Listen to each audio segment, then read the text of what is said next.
안녕하세요. 날이 참 추워지고 있지만 저는 요즘 따뜻하게 지내고 있습니다.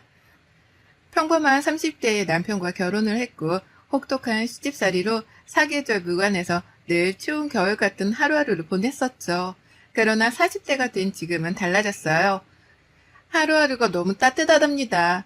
저 같은 사람도 긴 시집살이를 견뎌내고 따뜻함을 느낄 수 있게 되었으니 제 사연을 보시는 분들도 그런 날이 꼭 오시길 바라며 들려드릴게요. 30대 초반에 남편이랑 알게 되었습니다. 제가 공장에서 일을 했는데 사장님께서 저를 너무 예쁘게 봐주셨어요. 어떻게 보면 보잘것없는 저를 사장님이 나서서 본인 아들과 자리를 마련해 주셨습니다. 처음에는 너무 부담스러워 거절을 몇 차례 했지만 가벼운 마음으로 한번 만나보기라도 하라는 말에 만나봤죠. 그런데 만난 사장님 아들과는 나이차도 고작 2살이었고 대화가 너무 잘 통했어요. 사장님께서 늘 제 얘기를 하셔서 궁금했다는 그 사람에게 호감이 점점 생겨나기 시작했습니다. 뭔가 우보스럽지만 딱 처음 본 그날 그 자리에서 어쩌면 이 사람과 결혼할 수도 있겠다는 생각을 했던 것 같아요. 그 후 연인으로 발전한 저희 두 사람을 너무 반겨주셨던 사장님은 제가 덜 힘들게 일할 수 있도록 도움도 참 많이 주셨죠. 그렇게 연애를 2년 정도 하고 바로 결혼을 했어요.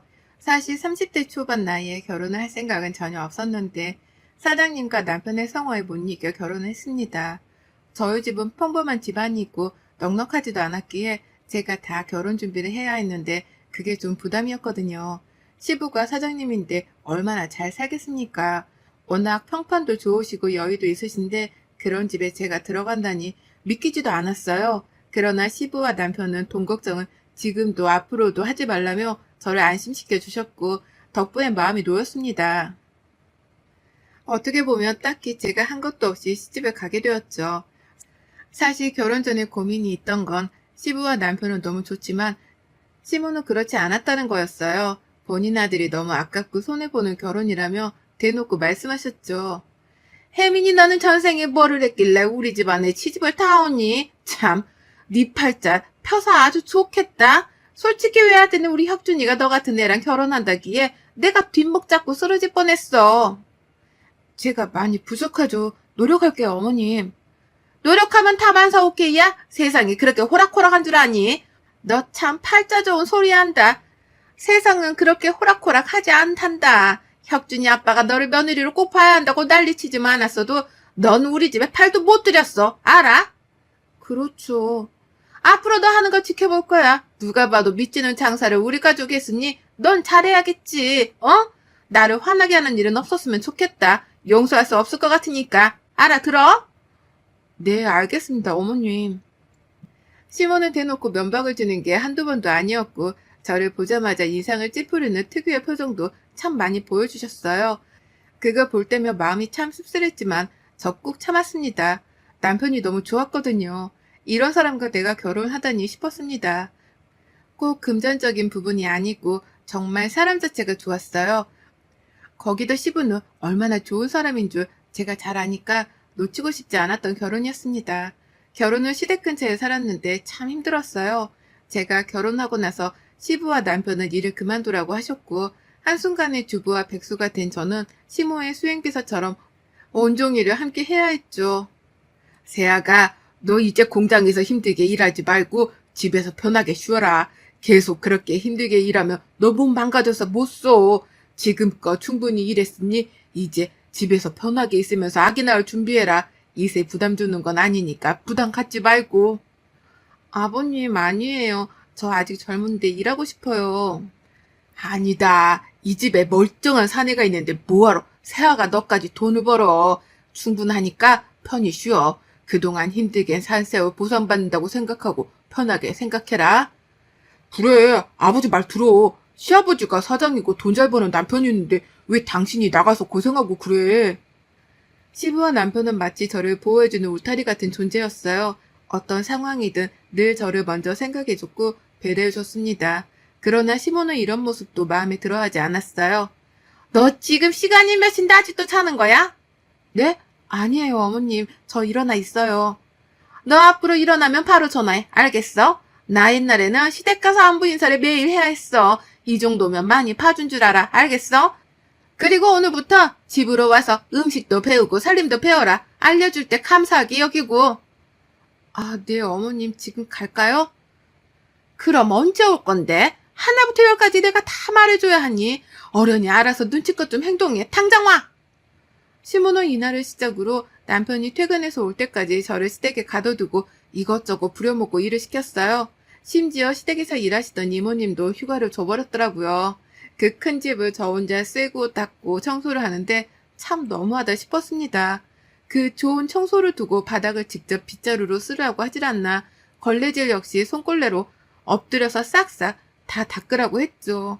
그 덕분에 무릎은 늘 멍이 들어 있었고 어느 날부터인가 무릎이 너무 아프더라고요. 손목 아픈 건 말도 못했고요. 차라리 공장에서 일할 때가 편했지 싶을 정도로 저를 괴롭혔습니다. 심지어 음식을 할 때는 다시! 다시! 를 외치며 먹던 걸 뱉어버리고 했어요. 바닥에 퇴하고 뱉었죠. 다시! 이걸 지금 먹으라고 만들었어? 뱉은 거 빨리 치우고. 대체 너는 할 줄 아는 게 뭐가 있니? 하긴 할 줄 아는 거 하나 없으니 공장에서 일이나 했겠지. 네 수준은 참 못 봐주겠다. 어디서 이런 애를 데려와서 결혼한다고 난린 거야? 내 아들이지만 눈이 삐었나? 아유. 어머님, 제가 다시 해볼게요. 그래, 다시 하라고 했잖아. 왜 똑같은 말을 반복하게 만드니? 너 참 이상하다. 답답해 죽겠네, 정말. 아유, 내 팔자야.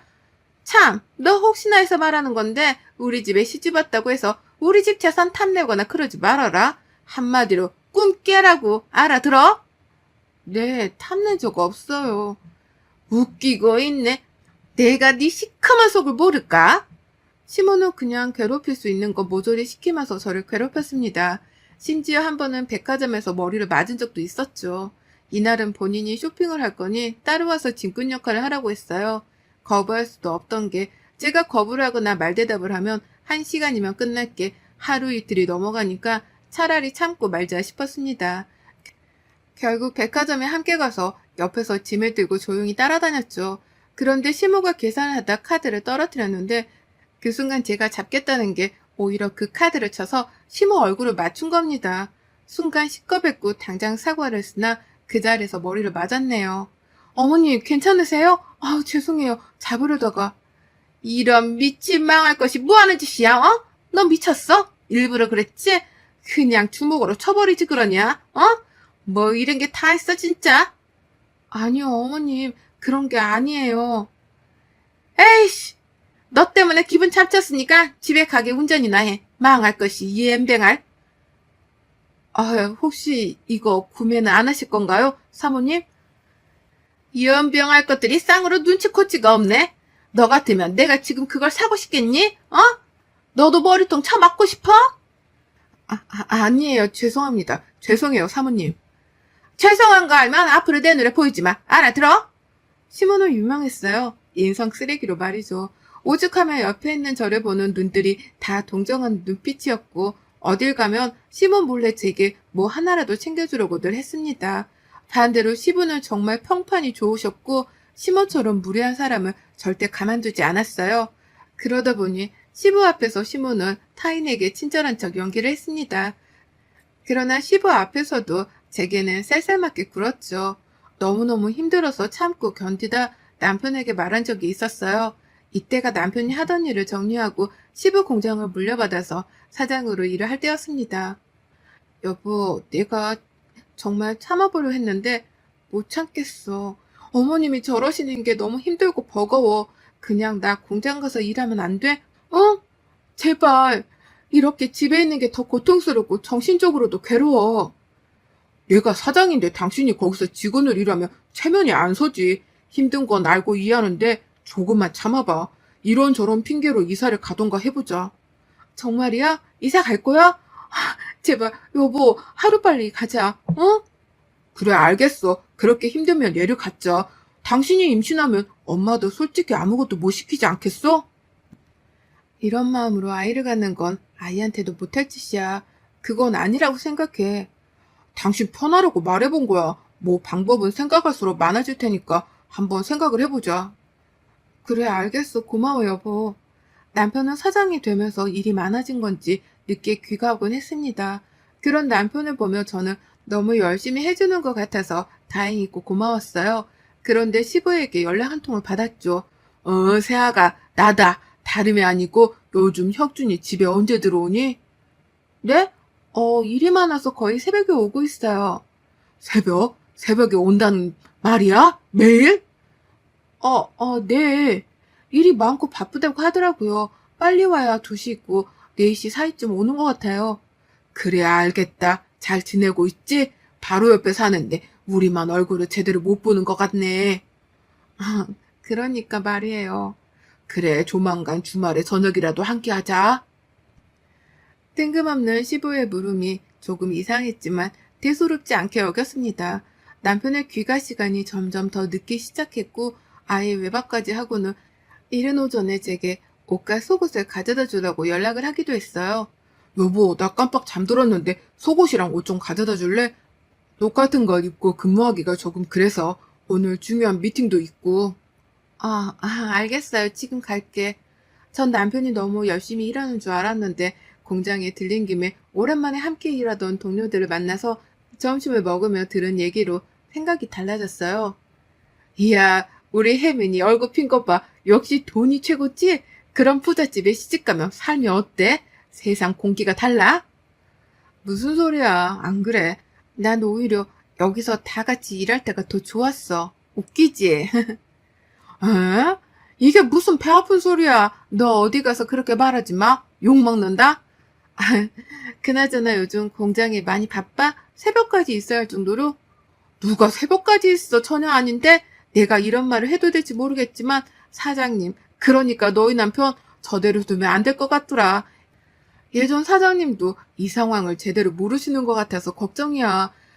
이러다 하루아침에 공장 문 닫고 백수되면 어쩌냐고 다들 걱정이거든. 왜? 무슨 일인데? 무슨 일은 일을 안 해, 일을. 미팅도 안 하고 맨날 놀러만 다니니까 솔직히 우리가 할 일도 없는 거야. 근무 시간인데 일거리가 없어서 손 놓고 있다니까. 그게 불편해서 거의 매일같이 공장 대청소나 하고 있어. 우리가 일이 바빠서 힘들었지. 언제 이렇게 안 바쁜 적이 있냐고. 이게 다 사장님 일을 안 해서 그런 거지. 뭐야? 정말? 미팅도 많고 일 바쁜 줄 알았는데? 야, 전혀 아니야. 제대로 알아봐. 그리고 예전 사장님께도 말 좀 해봐. 이러다 진짜 공장 망할까봐 무섭다. 심지어 지금 2달째 급여도 제대로 못 받은 사람도 있대. 이거 심각한 문제잖아. 내가 여기에 10년 다니면서 단 한 번도 급여 문제로 걱정한 적 없는데 요즘은 무섭다니까? 이러다 퇴직금도 못 받을까봐 미리 땡겨받을까 싶어. 저는 동료의 말을 듣고 너무 충격을 받았어요. 그러나 남편에게는 티내지 않고 시부에게 말을 할 참이었죠. 하필 안 좋은 일은 같이 몰아서 온다고 시부에게 말을 하려고 시댁에 갔을 때는 분위기가 좋지 않았어요. 세아가 왔니? 네, 아버님. 그런데 2분 무슨 일 있으세요? 아유, 내가 못 살아.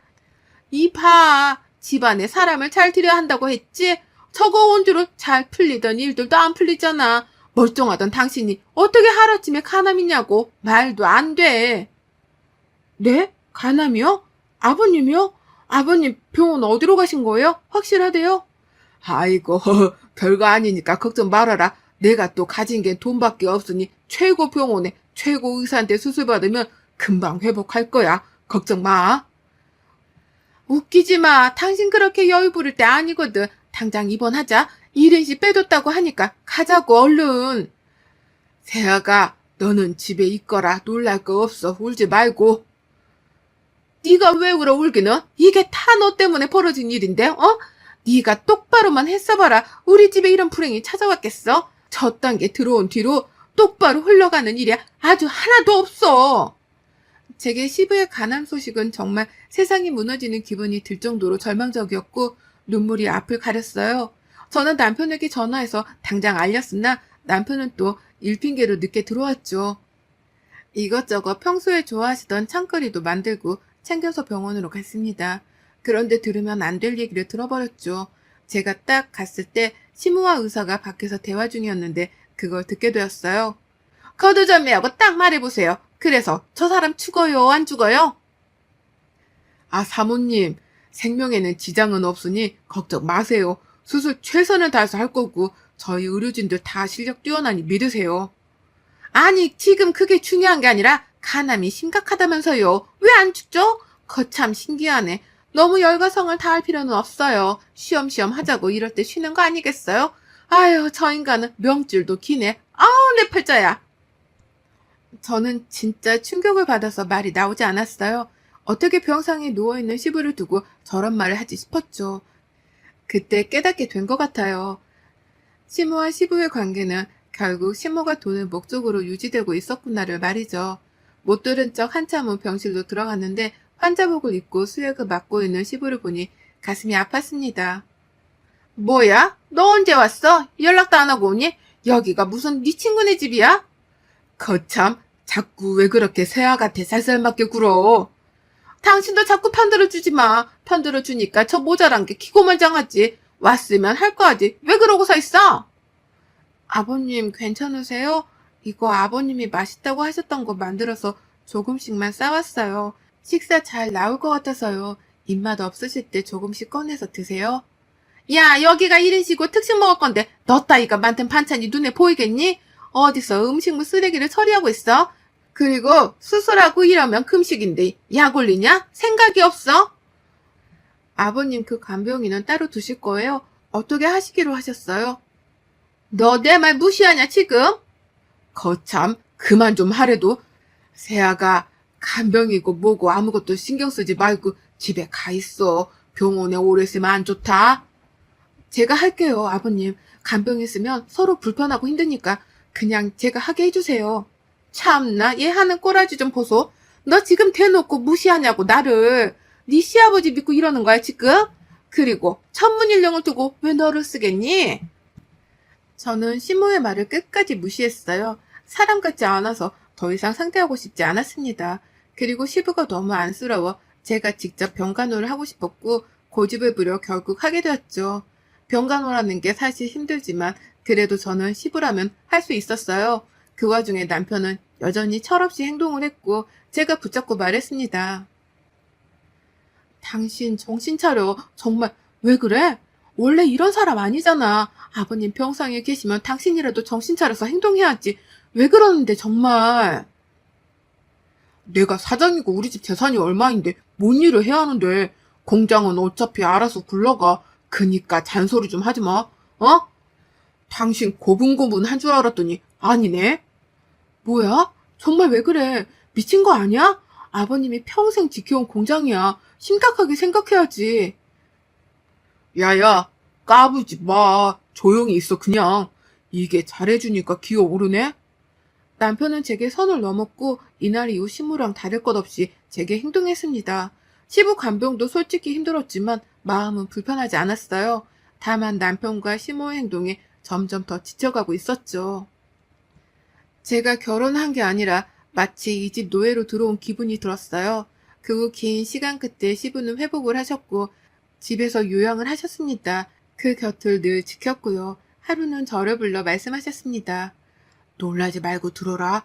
내 아들이지만 저 자식 사람 만들기는 글렀어. 여자도 있고 그 여자랑 놀러 다니느라 돈은 흥청망청 쓰고 공장도 말아먹으려고 하고 있더라. 세아가 너가 그 자리를 대신하고 내 아들과 이혼해라. 내 재산은 모두 너에게 줄 거니 새 인생 살아라. 나도 이혼하고 싹 다 정리하고 조용히 살 거다. 정말 충격적인 얘기였지만 남편의 외도 증거를 이미 다 확보해 두신 시부의 굳은 다짐을 보고 전 이 악물고 분에 넘치지만 사장 자리에 앉게 되었어요.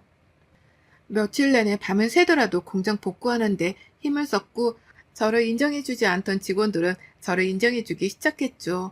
이 과정에서 시부의 도움으로 최고의 변호사들을 통해 이혼 절차도 밟았습니다. 남편의 외도와 시집살이가 결정적 사유였고 남편에게 위자료까지 받아서 나왔어요. 공장의 위자료에 시부의 재산까지 받은 저는 솔직히 평생 놀고 먹어도 충분했지만 공장을 지키는 걸로 시부에게 은혜를 갚기로 결심했죠. 시부와 남편은 노발대발했지만 결국 저와 시부에게 벌어진 저들은 처참한 인생을 맞이하게 되었습니다. 제가 자리를 잡고 안전해진 걸 본 시부는 지방으로 내려가셨고 전원주택에서 편히 살고 계세요. 몸도 많이 회복하셨지만 주기적으로 함께 병원을 가고 있습니다. 이혼 후 지금껏 명절이면 외로우실까 친정 식구들과 시부 이렇게 모두 시간을 보내고 있어요. 그리고 자주 내려가서 시부와 시간을 보내고 있답니다. 제게 시부나 아버지 같은 분이라 남은 생을 외롭지 않도록 함께 해드리려 해요.